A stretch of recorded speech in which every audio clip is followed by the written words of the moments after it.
Hello there, Know the Bird here. Happy Friday. Hopefully, everybody watching has a good weekend or good weekend coming. In this video, I was going to take a minute and take a look at this TALONPORT TSA approved luggage lock. Being a TSA approved luggage lock, obviously, it's not going to be super high security, but it is kind of cool to look at. It uses this punch card to open the lock. This is the key to the lock.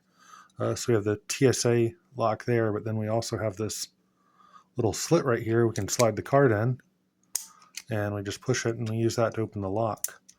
So that's kind of neat, not something you see very often. Um, there are other versions of this. This was the most popular version I see being sold right now online, like modern currently, but you'll see other versions being sold in the past. I've taken this one apart to look at it closer, but I will say um, all of these locks, I shouldn't say all of them, but most of them seem to be built in different ways. So just because they have a similar pattern or they have some holes punched on the card does not mean the locks are manufactured in the same way at all. They can be completely different. Uh, the, the internals can be completely different. The key does not reveal the inside of the lock. So just a disclaimer: what I show with this lock is specific to this lock and doesn't necessarily apply to any others you might see, like this guy or this guy over here. They're going to be different. Okay, but let's take a look at this one. So one of the first things you notice when you get it is the card is mirrored. I do like that you can use a card. I think that actually might work well with like teenagers nowadays, because they'll lose their keys, but they don't lose their phone, so they can actually put this in their phone case. So I do actually see a market for it for sure right there. When you buy it, you also get this card. It tells you the lock code is L, which is your first big warning. Anytime the lock code can be summed up with one number, we don't have a lot of bits of entropy right there, so not a lot of combinations going on.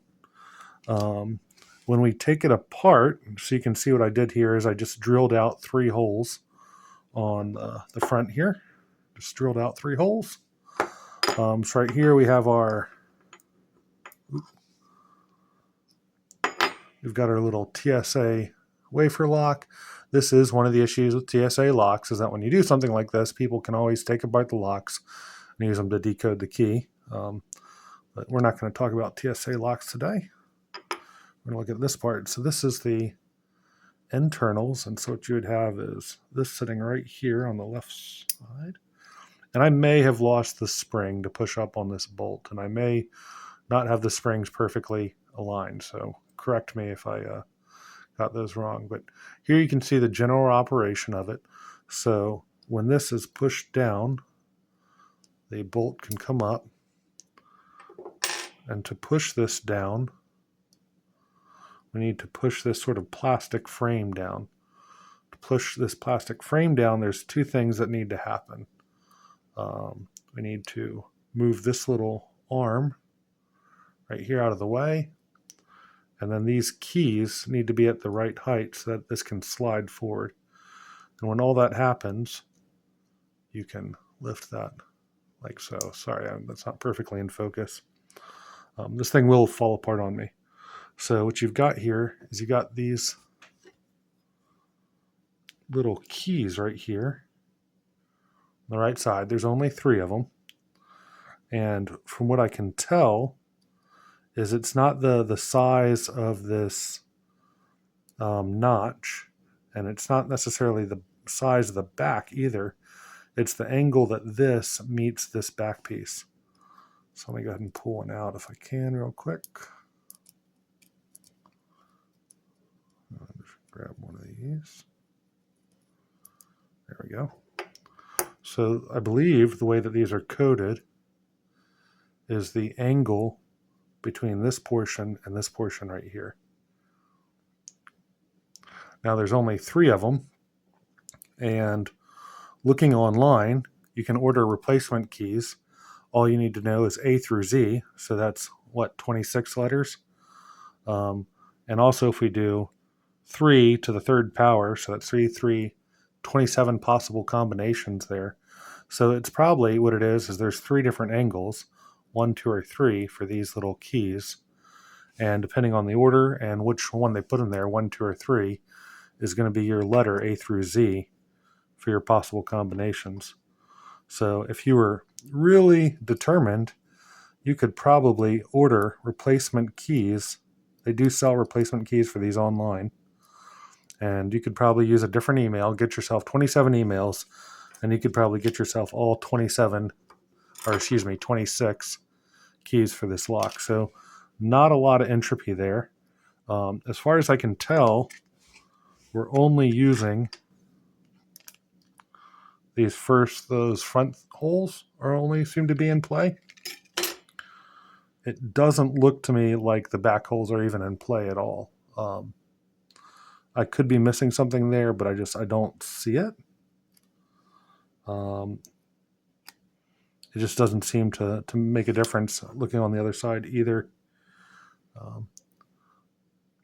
But you do need to get these lifted to the right height, and so when you're picking it to tension it, you just push down on this plastic piece right here and lift up your keys. So fairly simple. Of course, there's a few bypasses here because this can be pressed down at any time, and because we can pick the TSA lock, which basically just rotates and pushes this side down, pushes it down here, which then lets it retract.